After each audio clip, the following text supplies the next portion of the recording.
My name's Matt Johnson and I'm talking about creating awareness in schools for people with autism. Imagine you guys rocked up at work and nobody seems to like you. Imagine you don't have any close friends at work who you talk to. You're not included in any of the group discussions. You're not invited to go to the lunchroom together. You're not included in afternoon drinks or the Christmas party. Your boss doesn't understand you or how to help when you need help. Likewise with your co-workers. How does that make you feel? You're probably going to feel withdrawn, upset. You're probably not going to enjoy the workplace, and you're probably going to have a pretty low quality of life and a pretty low self-esteem. The truth of the matter is that this is exactly what happens for some of our children attending schools. They go to these environments every day, just like we do for work, and they have experiences just like that. So the reason that we have done some of the things that we've done in the school age service is to try and work on that specific issue in schools. And it's all about talking to classmates and schools and teachers and the wider school community about autism and how it might impact on the children in their environment, and maybe some things that they can do to help improve the situation for children in the schooling environment. So today I'm just going to talk to you a little bit about the programs that we have run in the past and are continuing to run, and the future of those programs going ahead for next year. That stuff is in fact true according to the research, that people with autism in a mainstream school environment experience lower participation rates. They are bullied more, they're less liked by their peers, they're less involved in interactions, they're less understood by their teachers, and they feel more insecure. Another study showed that when the diagnosis was not made public, the student was more likely to be neglected by their peers and by their teachers who didn't understand their needs. So how do we go about improving the situation? And it can be a bit of a tricky collaboration between the different people involved. The first consideration is thinking about the age of the student in the school, and at some points in time it may be too early for us to have really, meaningful specific conversations around autism and disability for the earlier ages. But we found that in the middle sort of primary school ages, it starts to become something that the students are more aware of and are happy to talk about and have that sort of more abstract discussion around children in their classroom who might appear different or have different needs to them.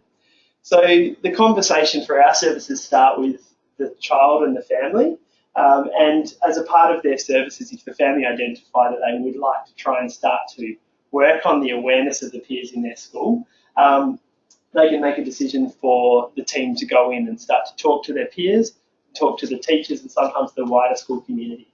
So it's quite a personal decision, and a lot of the time where appropriate, we try and involve the student themselves to discuss, are you happy with the kids in your class knowing that you have autism?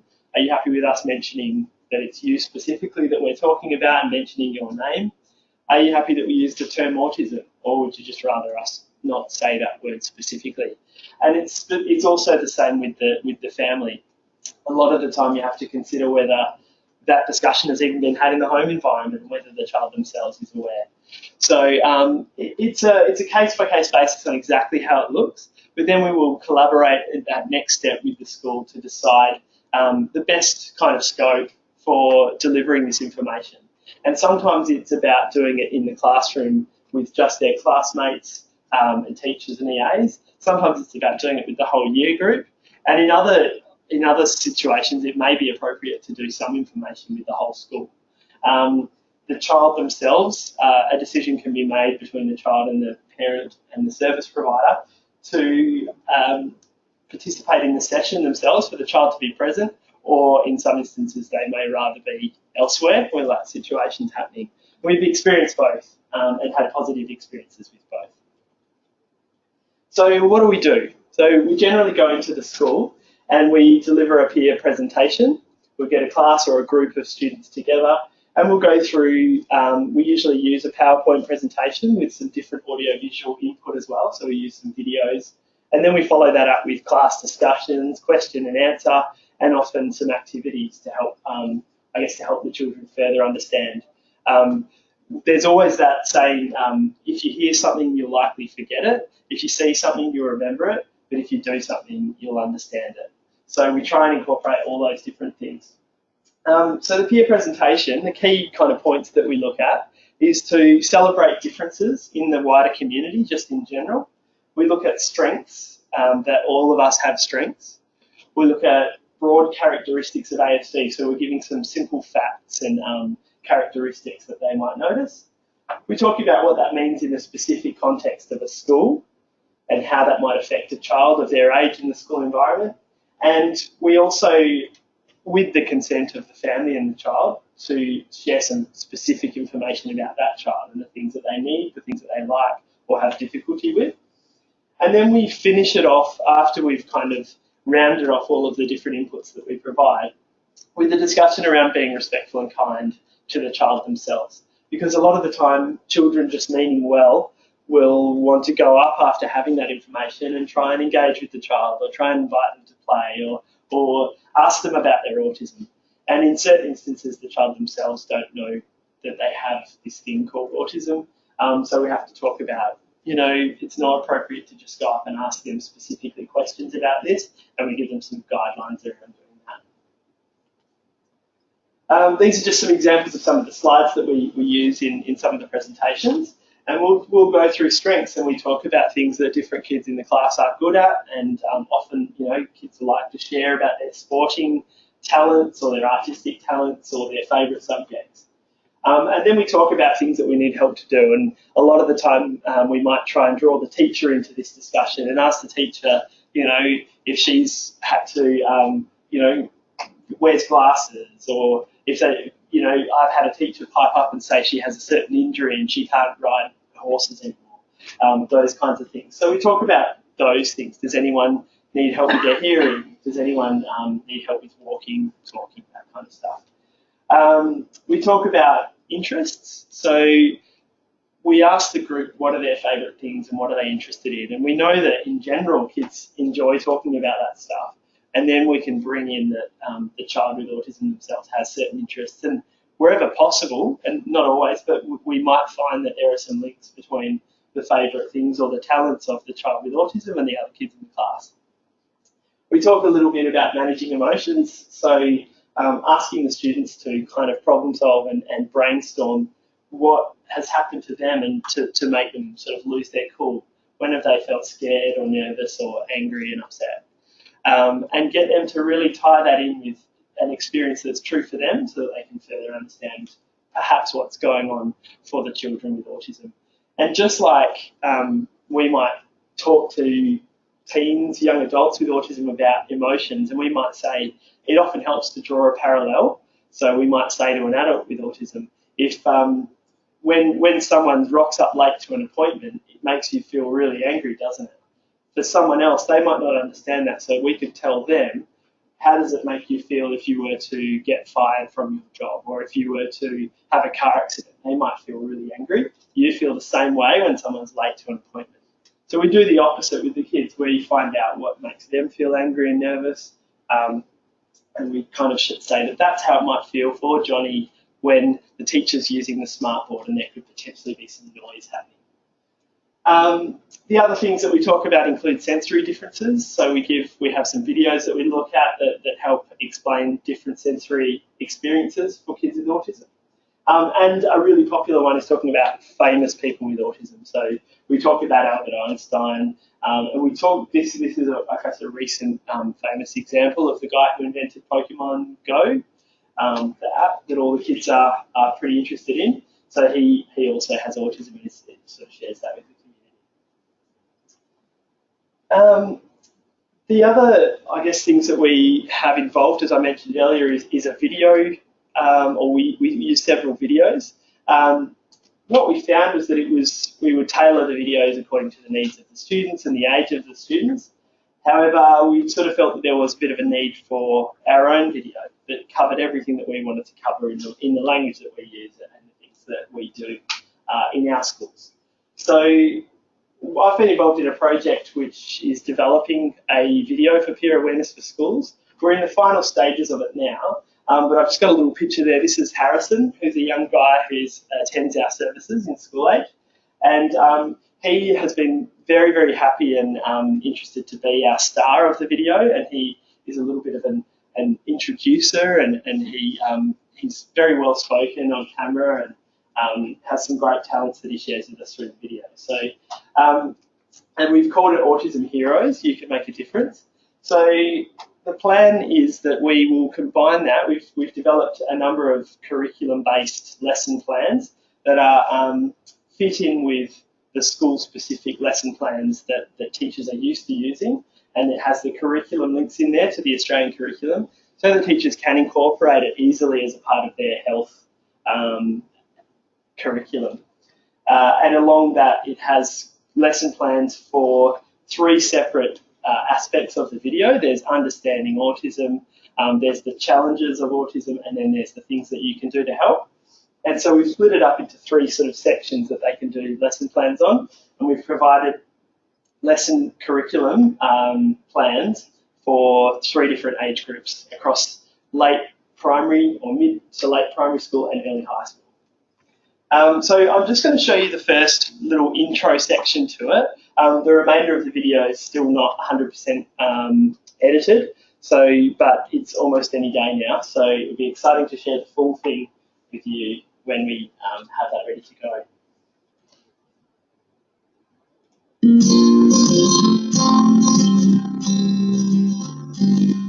We are not person themselves, and we are all different in our own way. Each have different strengths and finds different things easy or challenging.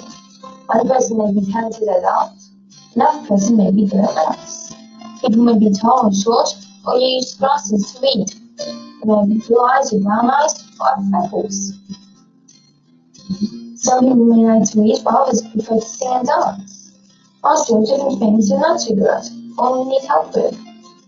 Some people may need help with handwriting. Others may need help with sport.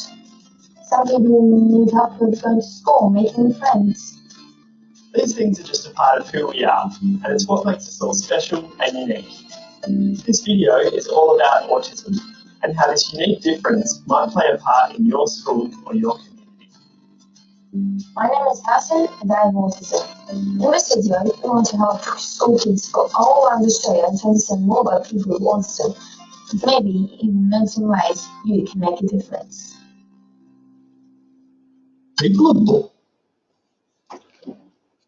So the video itself will go for about 13 minutes now with the new edit. And yeah, it will go through a few early stats about autism. It will go into a whole challenges section, which mainly addresses communication, social skills, sensory skills, and challenging behaviour, or acting differently, as we call it in the video. And then we talk about strengths and the really great things about autism from perspective of we incorporate a lot of peers who attend schools with these kids with autism who participate in our video. And then we have a section on what can they do to help. So we've outlined about 10 different sort of key dot points that kids can use as a guide for what they can do in the school. And they include things like asking a teacher for help, giving a person some space, showing them what to do instead of telling them, and those sorts of different things, inviting them to join you and those sorts of guidelines for them. And yeah, and then the final thing is a bit of a sum up from some of the kids. Does the child have to be involved in our school age service to access this video, or is it going to be available like on our website? For sure. No, so it will be, they won't have to just access our service, it will be available. As a part of the grant that we received to develop the video, it included distribution to all schools in WA. And we will hopefully plan for a distribution to schools in other states as well. So we're just in as I said, we're just in the final stages of developing that package, which will include your curriculum lesson plans. It includes a guide for using the video, so it includes all that stuff about considering the terminology and considering talking to your families first. And then it will also include a range of tip sheets and resources that the schools can use. And we're hoping that will be something that we can distribute. It will most likely be an electronic distribution, but we may have some versions versions. That stuff's all to be confirmed, but hopefully for early next year. So that's just a little sort of a taste of the video, and I'll just go back into. So some of the key things that we found were useful, or the key factors that included achieving success with the project, include having a bit of a multimodal learning style. So you're having a combination of discussion, audio-visual input, practical activities, and question and answers. Some of the team who deliver these regularly, we've found just you get some really insightful, lovely questions from the peers a lot of the time. And one of the common ones that we get is, what is it like? They want to know how it feels and the experiences for those kids. So that's where one of our sensory processing videos is a nice experience of what it might be like for someone with autism. We wanted to incorporate a lot of young people's points of view and their opinions. So that's why the video is heavily spoken by the people with autism themselves and also the peers. We've got a couple of teachers and parents talking on the video, but we did want to make it heavily, spoken by the children. We do take that strengths and differences approach in the video, and we find that use in the classroom is a really practical way. Kids can understand strengths and they can understand differences. And that's what a lot of the classroom-based activities are all about. We get them to find other kids in their class who have the same strengths as them, and we get to find other kids in the class who might have different things. So they're talking about they have different coloured eyes, they're different heights, they have different number of people in their family. I have glasses, those kinds of things. And then we found that another key success factor was providing kids with the tools that they need to do something about this, to actually give them some strategies that they can use in the classroom. One of the ones that I personally have found has been picked up really well is showing someone how to do something in the classroom. I think kids are really interested. I think the key thing to do is to help someone with their work, and because I think they just probably see the teachers and the EAs doing that, so they want to know how they can do it as well. And then, I think it's important to do a follow-up support with the teacher, because at times there might be some difficult questions, or what to do should the kids now all start wanting to invite them to play and it becomes a little bit overwhelming for them, and those kinds of things. And you don't want to lose that momentum, but at the same time, you want it to be a positive outcome for all the peers. Some of the outcomes, these are specific quotes that have come from 3 case studies that we looked at after doing this program in the classroom. So the outcomes that were reported to us was that one of the children spent increased time in the classroom as a result. This was a boy who was spending a lot of time out in the corridors and the wet areas doing his work. More engagement with peers, eager to attend school, building relationships with other students, reduced amounts of bullying, and reduced need for EA support in the playground. And some of the quotes that we had was from a peer, was a child said that it was good because my friends know what it feels like to have autism. It's easier to play with my friends now. A parent said that this child has many more friends in his year group now, and he had 12 friends at his birthday party, which had never happened up to that day. He'd never had friends at a birthday party. A peer from school came over to him and said, "Hi," at the shopping centre, and she said also that had never happened either. So that was a nice little outcome. And we actually had one that was delivered in the last couple of weeks, and I had some feedback sent through, and the child themselves told the therapist that they did him justice, which I thought was a pretty good quote. So that's it, a little bit of a summary of some of those programs.